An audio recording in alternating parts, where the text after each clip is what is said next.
আমাদের রাষ্ট্রপতির নাম। সুতরাং আমি বলতে চাচ্ছি যে বেগম খালেদা জিয়া জিয়াউর রহমানের রেখে যাওয়া যে কাজগুলো তিনি আসলে করার চেষ্টা করেছেন, তিনি সার্ককে উজ্জীবিত করার চেষ্টা করেছেন এবং মুসলিম বিশ্বের সঙ্গে তার যে সম্পর্কের যে জায়গাটা ছিল তিনি সেটিকেও চেষ্টা করেন। বিশেষ করে আপনি জানেন যে জিয়াউর রহমান বাংলাদেশ থেকে মধ্যপ্রাচ্যে শ্রমশক্তি রপ্তানির যেই সুযোগ তিনি কিন্তু জিয়াউর রহমানের আমল থেকে শুরু হয়েছে এবং বেগম জিয়ার আমলে সেটা কিন্তু আরও বেশি সম্প্রসারিত হয়েছে, যার সুফল আমরা রেমিটেন্স কিন্তু এখন পাচ্ছি।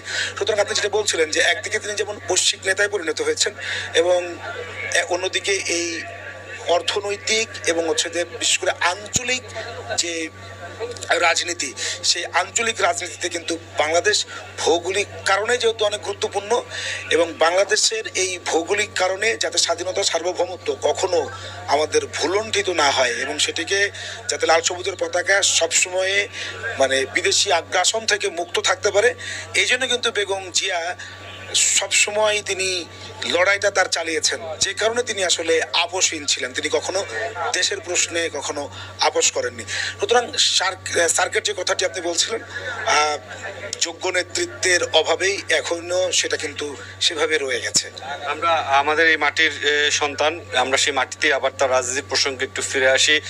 বেগম খালেদা জিয়ার কিন্তু একটি অনন্য রেকর্ড রয়েছে নির্বাচনে দাঁড়ানোর প্রেক্ষিতে। আমরা জানি যে 91, 96, 2001-এ প্রতিবার 5টি করে আসনে তিনি নির্বাচন করেছেন এবং সেই 15টি আসনে কিন্তু তিনি জয়ী হয়েছেন এবং সবশেষ 2008-এ তিনি যখন নির্বাচন করেছেন 3টি আসনে, সেখানেও তিনি নির্বাচন করেছেন। অর্থাৎ তার ব্যাপারে বলা হয় যে তিনি যতগুলো আসনে যতবার নির্বাচন করেছেন কখনোই তিনি পরাজিত হননি।